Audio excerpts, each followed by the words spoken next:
नमस्कार दोस्तों, आज की इस वीडियो में हम बात करेंगे कि कैसे आपको स्टॉक्स को पिक करना चाहिए अपने पोर्टफोलियो में। मैं आपको बताऊंगा एक बहुत ही पॉपुलर इन्वेस्टिंग मॉडल कैनस्लिम के बारे में, जो कि कंपनीज की ग्रोथ को कंसीडर करते हुए स्टॉक्स को पिक करता है। इस इन्वेस्टमेंट मॉडल में ऐसी कंपनीज को हम पिक करते हैं जो कि अपने ग्रोथ फेज में आ गई हों और जिनमें आने वाले कुछ सालों तक ग्रोथ बरकरार रहे। इन्वेस्टमेंट का ये मॉडल इंडिया के सबसे फेमस इन्वेस्टर राकेश झुनझुनवाला का भी फेवरेट मॉडल है। मैं हूँ राजेश सिंगला और मैं आप सबका प्लानिफाई में एक बार फिर से स्वागत करता हूँ। वीडियो की शुरुआत करने से पहले मैं ये जानना चाहूँगा कि आप अभी स्टॉक्स कैसे पिक करते हैं। आप न्यूज़पेपर या टीवी न्यूज़ चैनल से स्टॉक के बारे में जानते हैं, या किसी इन्वेस्टमेंट एडवाइजर या इन्वेस्टमेंट ब्लॉग को फॉलो करते हैं, या किसी फ्रेंड से सलाह लेते हैं, या किसी वेबसाइट से डेटा को एनालाइज करते हैं। मैं जानना चाहूँगा कि आपकी स्टॉक पिकिंग स्ट्रेटेजी क्या है और क्या ये स्ट्रेटेजी आपके लिए प्रॉफिटेबल है। कमेंट्स में मैं आपके आंसर्स का वेट करूँगा। I am just curious. दोस्तों, आज की इस वीडियो में हम ग्रोथ इन्वेस्टिंग के एक ऐसे फेमस मॉडल कैनस्लिम की बात करने जा रहे हैं जो कि 1960s में विलियम ओ'नील ने डिजाइन किया था। उन्होंने इस मॉडल में 25 इयर्स में अपनी इन्वेस्टमेंट का 5000% रिटर्न जनरेट किया, जिस वजह से ये इन्वेस्टमेंट मॉडल आज one of the hottest model consider किया जाता इन्वेस्टमेंट के लिए। उन्होंने कैनस्लिम को यूज करते हुए fundamental analysis, technical analysis, risk management और किसी भी स्टॉक की बाय एंड एग्जिट करने के टाइम को वेल डिफाइन कर दिया। विलियम ओ'नील एक अमेरिकन एंटरप्रेन्योर, स्टॉक ब्रोकर और राइटर हैं जिन्होंने 1958 में अपने career as a stock broker Hayden Stone and Company में स्टार्ट किया और वहां उन्होंने स्टॉक मार्केट में काफ़ी अच्छा एक्सपोजर लिया, जिसकी वजह से उनका इंटरेस्ट इस फील्ड में डेवलप हो गया। 1960s में विलियम ओ'नील ने हार्वर्ड बिजनेस स्कूल में एडमिशन लिया और वहां उन्होंने अपनी रिसर्च के दौरान कैनस्लिम मेथड डेवलप किया, जिसकी मदद से वो अपनी ब्रोकरेज फर्म में बेस्ट परफॉर्मिंग फाइनेंशियल एनालिस्ट और स्टॉक ब्रोकर बन गए और बाद में चलकर उन्होंने 1963 में अपनी ब्रोकरेज फर्म की शुरुआत की। कैनस्लिम को और डिटेल में जानने से पहले बात करते हैं कुछ फेमस ग्रोथ इन्वेस्टर्स और उनके इन्वेस्टमेंट स्टाइल्स और मॉडल्स की। इसमें सबसे पहले रॉबी बर्न्स का the naked trader investment model है, जो कि ग्रोथ के साथ साथ ही वैल्यूएशंस पर भी फोकस करता है। रॉबी बर्न्स एक यूके बेस्ड इन्वेस्टर हैं जिन्होंने अर्ली 2000 में as a retail investor stock market में 2 मिलियन यूरो से भी ज्यादा के गेन कमाए। रॉबी बर्न्स की ग्रोथ इन्वेस्टिंग स्ट्रेटेजी प्रॉफिटेबल और ग्रोथ कंपनीज पर फोकस करती हैं जिनके पास ज्यादा डेट ना हो और जिनका पीई रेशियो कम से कम हो, जिससे कि लॉन्ग टर्म में फायदा मिल सके। दूसरे नंबर पर पीटर लिंच का ग्रोथ इन्वेस्टिंग मॉडल है। पीटर लिंच, जो कि दुनिया के one of the most famous और वेल नोन इन्वेस्टर और म्यूचुअल फंड मैनेजर हैं, उन्होंने अपनी book one upon wall street में बताया है कि स्टॉक्स को पिक करने के लिए वो पीईजी रेशियो को कंसीडर करते हैं। दोस्तों, पीईजी रेशियो निकालने के लिए स्टॉक के पीई को उसकी ग्रोथ से डिवाइड किया जाता है। पीटर लिंच का मानना है कि किसी भी कंपनी की पीई रेशियो उस कंपनी की ग्रोथ के इक्वल होनी चाहिए, जिससे कि आइडियल पीईजी रेशियो उसकी 1 बनती है। एज अ फंड मैनेजर उन्होंने फिडेलिटी इन्वेस्टमेंट में अपनी स्ट्रेटेजी से इन्वेस्टर्स को पर एनम 29.2% के रिटर्न्स जनरेट कर दिए हैं। तीसरे नंबर पर चार्ली मंगर आते हैं। Charlie Munger American investor, businessman और बर्कशायर हैथवे के वाइस चेयरमैन और वॉरेन बफे के बिजनेस पार्टनर हैं, जिन्होंने अपना करियर एक रियल एस्टेट अटॉर्नी के तौर पर स्टार्ट किया था। बाद में उन्होंने अटॉर्नी के काम को छोड़कर जैक व्हीलर के साथ एक investment firm Wheeler Munger and company start करी। वॉरेन बफे द्वारा 1984 में पब्लिश किए गए ऐसे the superinvestors of Graham and Doddsville में उन्होंने मेंशन किया है कि मंगर की ग्रोथ इन्वेस्टमेंट स्ट्रेटेजीज की बदौलत 1962 से 1975 के बीच में 19.8% रिटर्न पर एनम जनरेट किए गए। रॉबी बर्न्स, पीटर लिंच और चार्ली मंगर, ये तीनों ही काफी फेमस और सक्सेसफुल ग्रोथ इन्वेस्टर हैं और तीनों की ही स्ट्रेटेजीज चाहे अलग क्यों ना हो, बट मेन प्रिंसिपल तीनों का एक ही है, ग्रोथ कंपनीज को पिक करना, जिसके लिए आज हम कैनस्लिम मॉडल को डिटेल में देखेंगे। दोस्तों तो अब देखते हैं कि कैंसलिंग है क्या। कैंसलिंग मेथड एक ऐसा रूल बेस्ड सिस्टम है जिसके जरिए आप ग्रोथ स्टॉक्स को पिक कर सकते हैं, ऐसे स्टॉक्स जो कि आने वाले समय में मल्टी बैगर साबित हो सकते हैं। स्टॉक प्राइसेस अर्निंग्स के ट्रेंड को फॉलो करते हैं, मतलब अगर कंपनी की अर्निंग्स राइज हो रही हैं तो उनके स्टॉक के प्राइसेस भी राइज होंगे। हम आपको कुछ एग्जाम्पल्स के जरिए दिखाएंगे कि कैसे आप इस मॉडल की मदद से ऐसे शेयर्स को पिक कर सकते हैं जो आपको आने वाले कई सालों तक मल्टीफोल्ड रिटर्न दे सकते हैं। कैंसलिंग बेसिकली एक एब्रिविएशन है जिसमें जो स्टॉक्स इन 7 क्राइटेरियाज को सेटिस्फाई करते हैं उन्हीं में हम इन्वेस्ट करेंगे। कैंसलिंग में C stands for current quarterly earnings. Cancelling के अकॉर्डिंग सबसे पहले क्राइटेरिया ये है कि करंट क्वार्टरली अर्निंग्स जो कि पिछले साल के सेम क्वार्टर से एटलीस्ट 17% से ज्यादा होनी चाहिए। कुछ लोग इसे इंडिया के लिए 20% या 25% भी कंसीडर करते हैं, क्योंकि इंडिया जैसी डेवलपिंग कंट्री में कंपनीज इस रेट पर भी कंसिस्टेंटली ग्रो कर पाती हैं। हमें लगता है कि 17% एक ऑप्टिमल नंबर है जो कि लंबे समय तक सस्टेनेबल है। विलियम ओ'नील ये अर्निंग्स कैलकुलेट करने के लिए ईपीएस की ग्रोथ को कंसीडर करते थे, लेकिन ईपीएस की ग्रोथ को देखते समय हमें कुछ चीजों का ध्यान रखना होगा। इसमें सबसे पहले ईपीएस की ग्रोथ को कैलकुलेट करते समय कोई भी एक्स्ट्रा ऑर्डिनरी गेन्स को कंसीडर ना करें। अगर कंपनी की ईपीएस ग्रोथ किसी एक्स्ट्रा ऑर्डिनरी गेन की वजह से है तो उस एक्स्ट्रा इनकम को निगलेक्ट करके ग्रोथ कैलकुलेट करें। उन कंपनीज को कंसीडर ना करें जिनमें इनऑर्गेनिक गेन्स की वजह से अर्निंग्स की ग्रोथ हुई है, जैसे कि कोई एक्विजिशन या मर्जर। थर्ड, हमेशा quarterly year on year growth he consider करें, ना कि क्वार्टर ऑन क्वार्टर। यानी कि FY21 की Q1 की कंपैरिजन FY20 के Q1 से ही करें, ना कि FY20 के Q4 से। हमेशा EPS की ही ग्रोथ को चेक करें, नेट अर्निंग्स या प्रॉफिट आफ्टर टैक्स की ग्रोथ को कैलकुलेट नहीं करना चाहिए, क्योंकि अगर कंपनी अपने शेयर्स को डिल्यूट करती है तो आपका प्रॉफिट पर शेयर कम हो रहा है।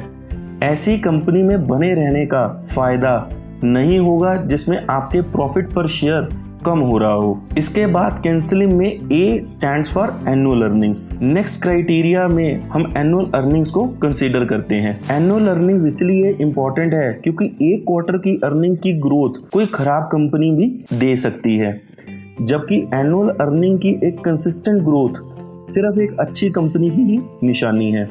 इसलिए विलियम ओ'नील इस बात पर ध्यान रखते हुए एनुअल अर्निंग्स की ग्रोथ को कंसीडर करते थे। विलियम के अकॉर्डिंग कंपनी की पिछली 5 साल की एनुअल अर्निंग्स ग्रोथ 17% या उससे ज्यादा की होनी चाहिए। इसमें आप एनुअल अर्निंग्स पिछले 1 साल की या 3 साल की भी कंसीडर कर सकते हैं।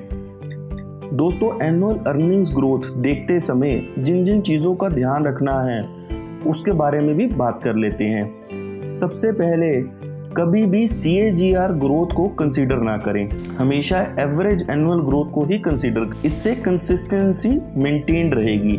ऐसा नहीं होना चाहिए कि कंपनी पहले 2 साल में तो कुछ ग्रो ना कर पाई हो और लास्ट के तीसरे ईयर में 60% या उससे ज़्यादा ग्रो कर ले, जिसकी वजह से वो आपके सर्च रिजल्ट्स में आ जाए।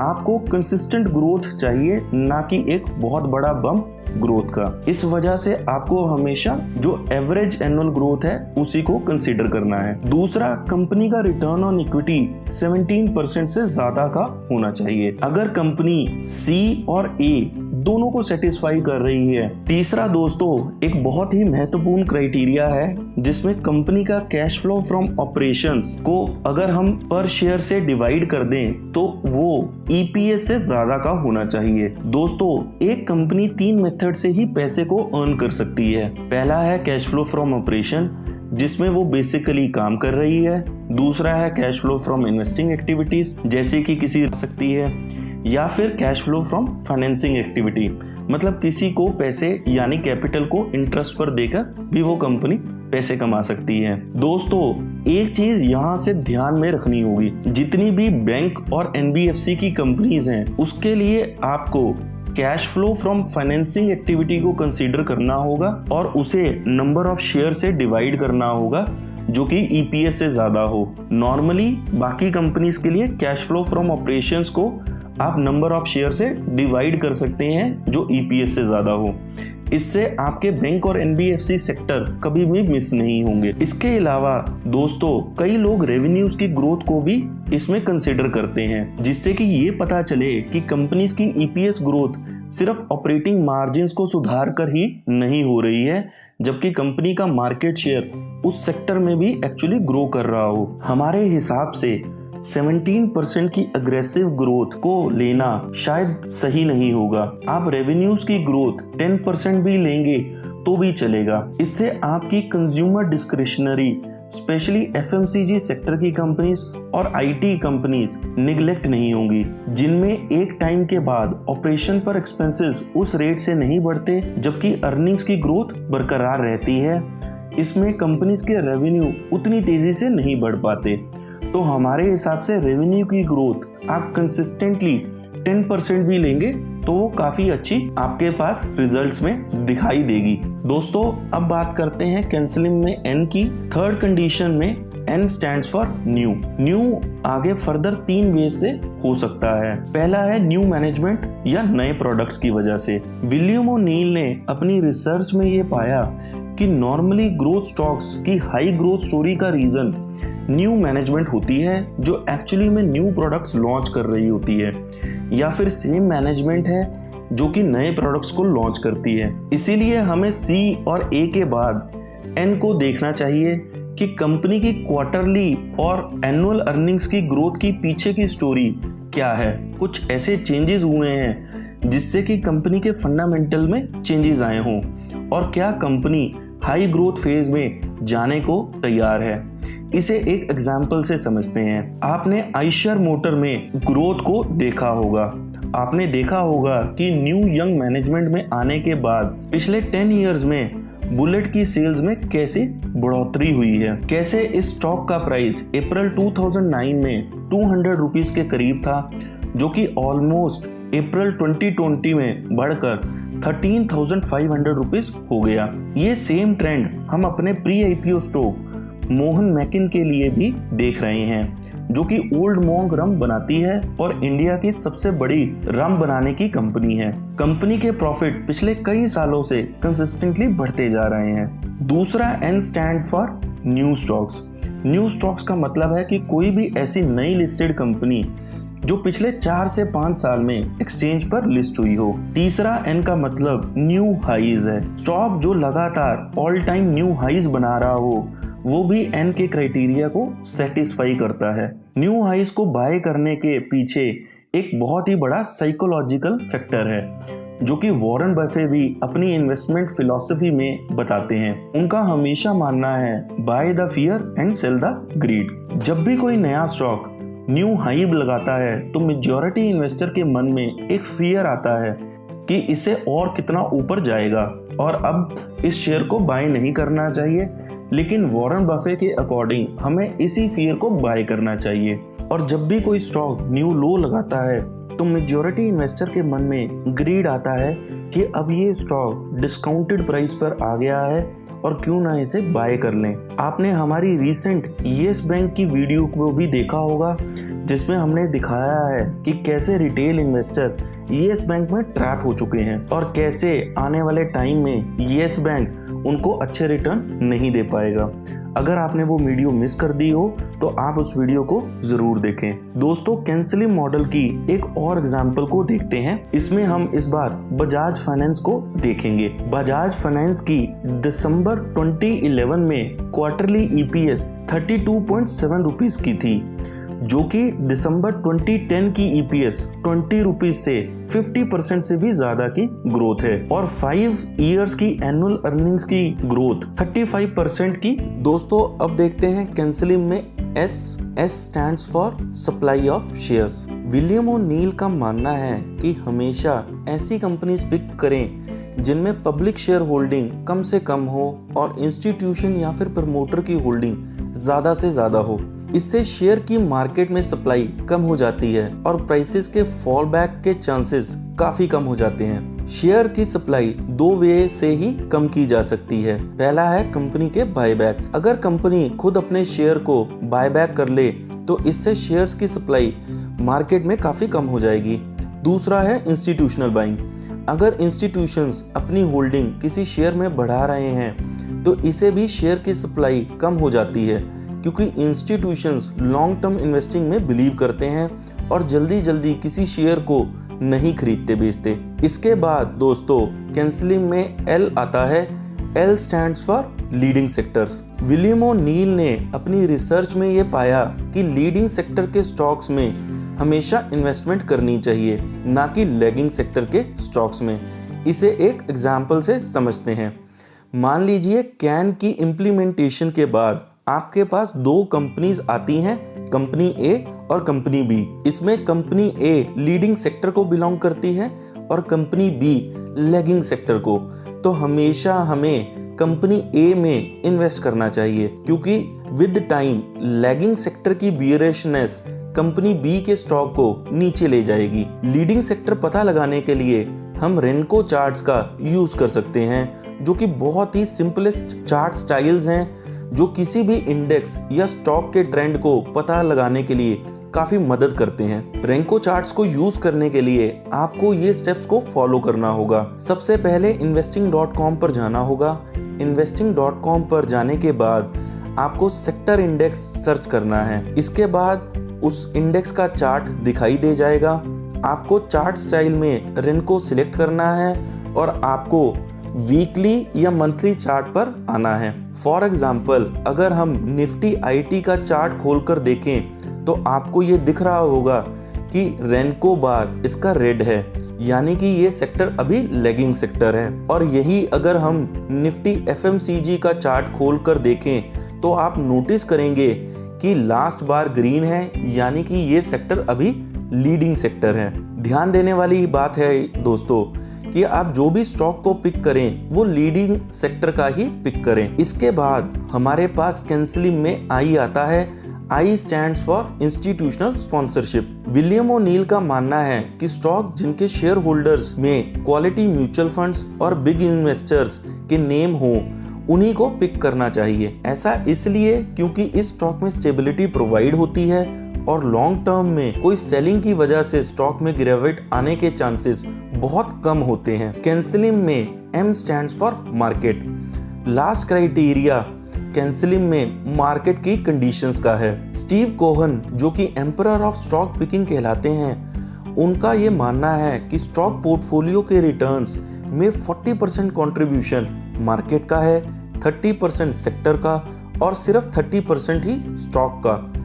कैन से हम स्टॉक तो पिक कर सकते हैं, बट स्लिम हमें एक्चुअली में सेक्टर और मार्केट की कंडीशन के बारे में बताता है। अगर आप देखें तो मेजर हिस्सा मार्केट और सेक्टर का है और ना कि स्टॉक का। इसलिए आपको सेक्टर और मार्केट की कंडीशन पर खास ध्यान रखना होगा कि आप किस प्राइस में किसी भी शेयर को बाय कर रहे हैं या फिर सेल कर रहे हैं। विलियम ओ'नील का मानना है कि स्टॉक सिलेक्ट करने के बाद उनमें इन्वेस्टमेंट तभी की जाए जब मार्केट बुलिश हो, ना कि जब मार्केट बीरिश ग्रिप में हो। मार्केट का ट्रेंड निकालने के लिए बहुत सारे वेज हैं जो कि बहुत ही कॉम्प्लिकेटेड है। एक बड़ा ही इजी वे मार्केट की कंडीशन को पता करने के लिए स्विंग हाइज और स्विंग लोज का है। अगर मार्केट अपने मंथली चार्ट्स पर हायर हाइज और हायर लोज लगा रही है तो मतलब मार्केट का सेंटीमेंट बुलिश है, अदरवाइज मार्केट बियरिश है। करंटली अगर आप निफ्टी 50 के पैटर्न को देखें तो आपको पता लगेगा कि मार्केट एक लॉन्ग टर्म अप ट्रेंड में है। दोस्तों, इस वीडियो से हमने आपके साथ कैंसिलिंग मॉडल को डिस्कस किया। हम अपनी अगली वीडियो में आपको कैंसिलिंग मॉडल की इम्प्लीमेंटेशन बताएंगे कि कैसे आप इससे स्टॉक पिक कर सकते हैं। मैं उम्मीद करता हूँ कि हमारा ये प्रयास आप लोगों को पसंद आया होगा। अगर आपको ये वीडियो पसंद आई हो तो आप इसे अपने दोस्तों के साथ व्हाट्सएप, फेसबुक, लिंक्डइन और सोशल नेटवर्क्स पर शेयर करें। इस वीडियो को लाइक करें। आप अपनी फीडबैक हमें कमेंट्स में भी ज़रूर दें। आप हमें ये भी ज़रूर बताएं कि किन टॉपिक्स पर आप हमारी नेक्स्ट वीडियोस को देखना पसंद करेंगे। आप दोस्तों हमारी हेल्प से इन्वेस्टमेंट भी कर सकते हैं। आप हमें स्क्रीन पर दिए हुए नंबर्स पर फोन या व्हाट्सएप कर सकते हैं या फिर हमसे ईमेल के जरिए भी जुड़ सकते हैं। आप हमारी वेबसाइट www.planify.in के जरिए भी हमारे साथ जुड़ सकते हैं। दोस्तों प्लानिफाई के चैनल को सब्सक्राइब करें और नोटिफिकेशन बेल के आइकन को दबाएं ताकि आप ऐसी बेहतरीन वीडियोस सबसे पहले देख सकें। मैं अपनी अगली वीडियो में आप सबसे मिलने की आशा करता हूं। तब तक प्लानिफाई के चैनल के साथ आप अपने ख्वाबों को पंख दें और अपनी जिंदगी को संवारें और प्री आईपीओ स्टॉक्स में इन्वेस्ट करें, क्योंकि प्री आईपीओ इन्वेस्टमेंट्स परफेक्ट हैं।